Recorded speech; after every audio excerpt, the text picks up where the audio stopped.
How to create group chats on Messenger. Whether you want to organize a group discussion, plan an event, or just keep in touch with friends, setting up a group chat is easy and quick. Let's get started.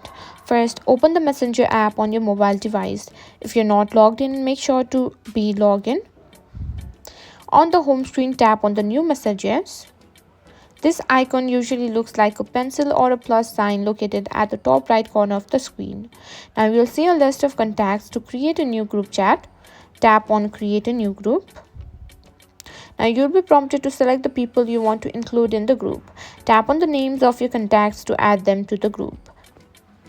You can also search for people by typing their names in the search bar.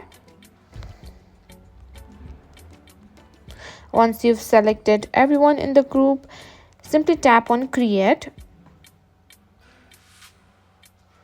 And that's it. You've successfully created a group chat on Messenger.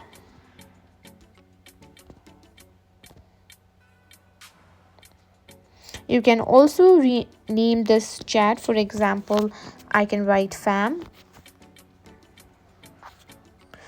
And that's all there is to it. If you found this video helpful, don't forget to give it a thumbs up and subscribe to our channel for more tips and tricks.